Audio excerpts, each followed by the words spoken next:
saksi Siva. Baik, izin yang mulia. Saksi Siva Fauzia ya. Mungkin tadi sudah ditanya oleh saudara penuntut umum. Ya, saya cuma mau menegaskan lagi saja. Apakah betul ada transaksi ya di bank yang saksi ketahui tadi ada transaksi uang dari rekening korban kepada terdakwa dan juga anaknya.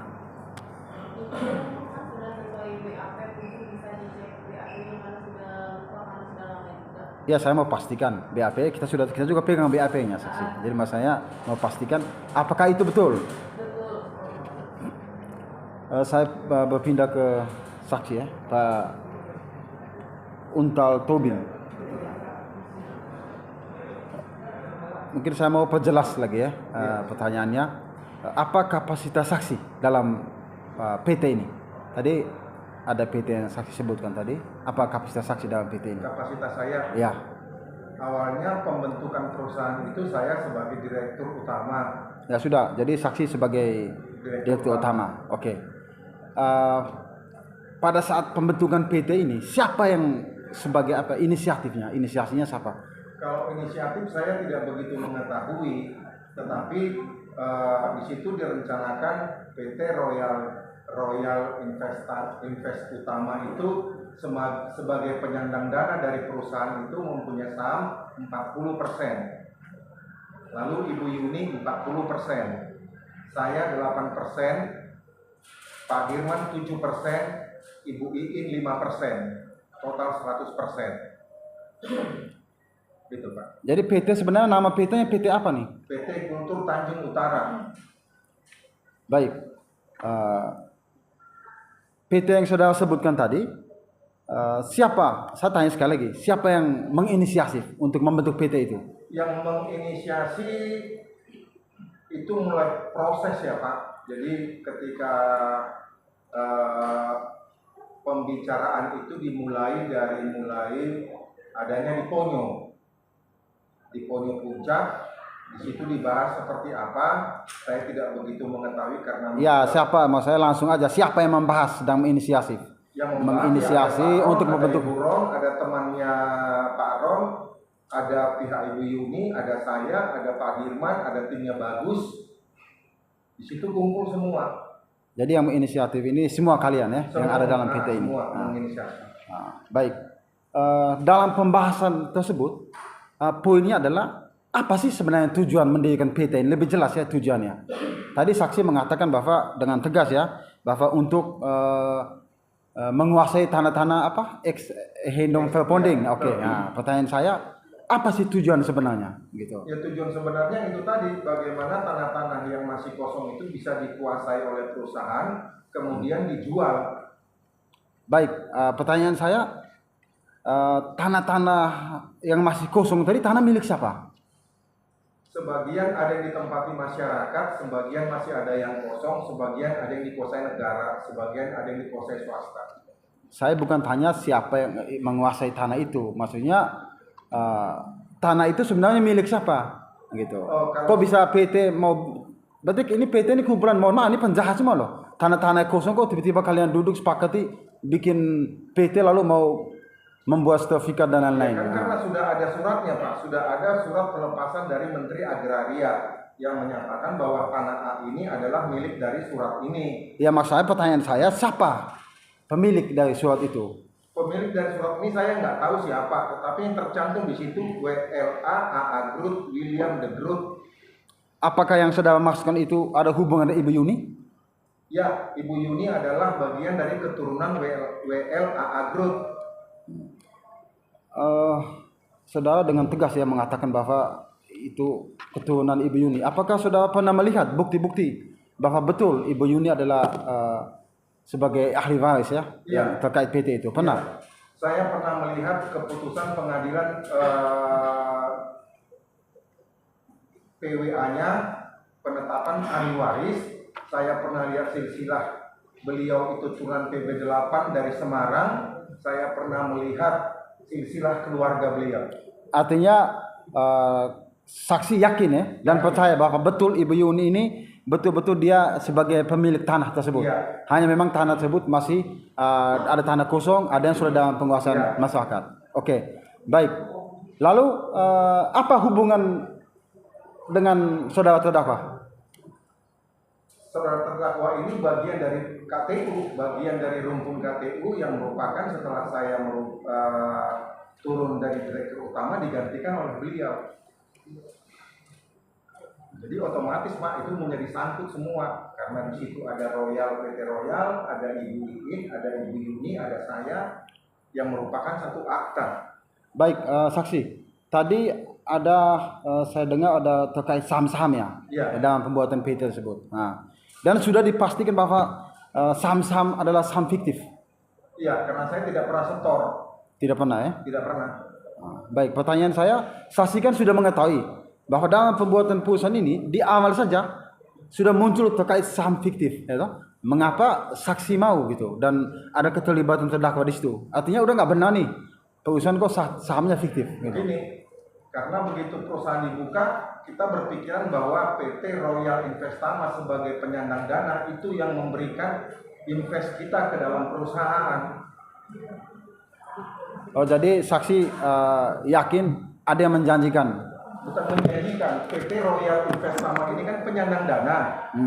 Nah, penyandang dana sebesar 40%. Dia mensuplai saham saya 8%, saham Pak Birman 7%, sahamnya Bu Yuni 7%, sahamnya Ibu Iin 5%. Ini ditanggung oleh PT Royal Investama.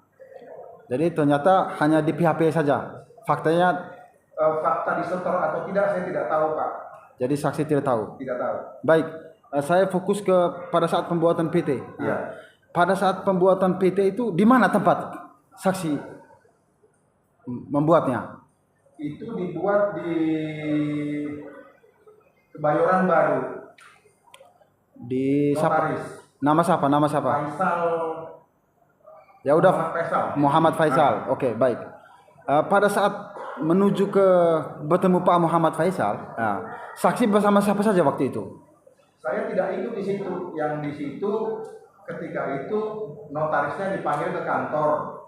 Lalu di situ dijabarkan ini saham segini, ini saham segini, ini saham segini, ini saham sekian.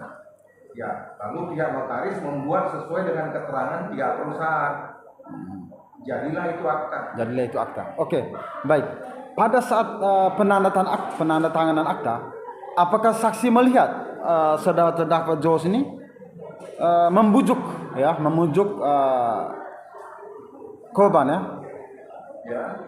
Ada tidak saudara Jos membujuk untuk membuat PT? Tidak ada dalam perkara ini karena masing-masing kita sudah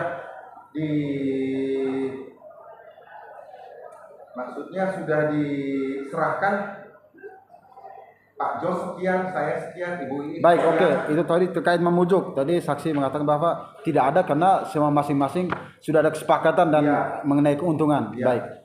Selain bujuk, apa mungkin sebelumnya saksi pernah mengetahui bahwa Pak Jos ini pernah mengancam, ini harus saya mesti dibuat nih, ada nggak? Ancaman tidak ada Pak. Tidak ada ya? Tidak ada.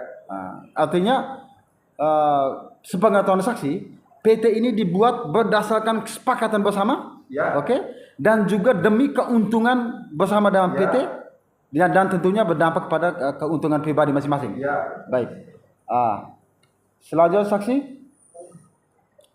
Yang saksi ketahui apa sih yang membuat terdakwa ini bisa dihadirkan di persidangan sebagai terdakwa? Apa perbuatan yang terdakwa lakukan gitu sehingga dia bisa dijadikan tersangka dan bahkan dihadapkan di persidangan gitu. Bahkan oleh Barreskrim Polri dan Kejaksaan Tinggi menangani kasus ini. Apa kesalahan dan dosa dia yang saksi ketahui?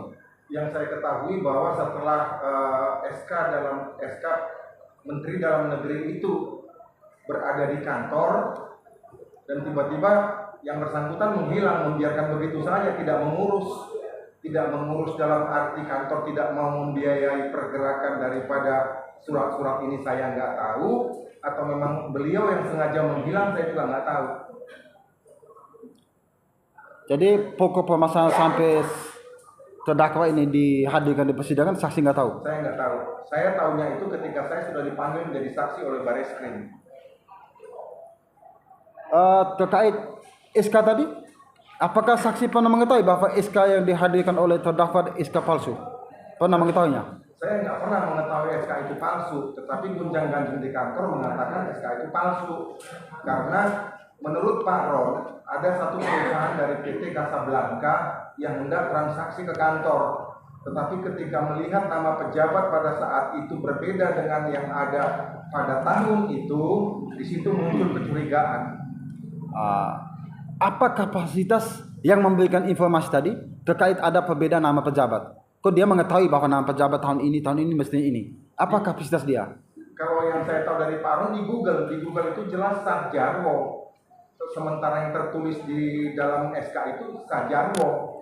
Jadi semua informasi ini mereka bersekolah yang mendapat informasi di Google. Iya. Baik, sehingga klien kami terdakwa Jos ini diproses di polisian. Apakah saksi pernah mengetahui ada surat resmi dari institusi atau instansi yang terkait mengenai bahwa menyatakan bahwa SK ini palsu? Tidak ada. Dari BPN misalnya ada? Tidak ada. Tidak ada ya? Tidak ada. Apakah saudara mengetahui tentang siapa yang melakukan pemalsuan atau membuat surat palsu tersebut? Karena sebelumnya di persidangan sebelumnya kita mendapat informasi bahwa SK itu dibuat di jalanan, gitu. Kalau SK itu dibuat di mana saya nggak tahu Pak ya, karena sudah ada di kantor dalam posisi sudah dilaminating, sudah diarsipkan oleh kantor. Ya artinya tadi saksi hanya mengetahui bahwa sehingga terdakwa ini diproses alasannya adalah karena tidak bertanggung jawab menyelesaikan tugasnya. Iya. Bukan karena dokumen yang dibuatnya dokumen palsu. Itu salah satunya. Jadi kantor ini mandek tidak lagi melancarkan pekerjaannya berhubung karena sudah ada sinyal bahwa SK ini palsu. Jadi begitu ya? Iya. Baik, saya mau tekankan sekali lagi. PT ini dibuat tujuanlah untuk menguasai tanah-tanah kosong milik Ibu Yuni. Iya. Fix ya? Iya. Yakin itu betul? Yakin. Nggak ada bisnis lain, nggak ada. Lain di dalam. Oke. Lalu tanah Ibu Yuni itu betul-betul ada. Ada. Lalu terdakwa ini bekerja, dia meyakinkan dia untuk membantu menangani itu karena dia meyakini bahwa sekali lagi tanah Ibu Yuni betul ada. Betul ada. Baik. Saya beralih ke rekan saya dulu. Bang Andre.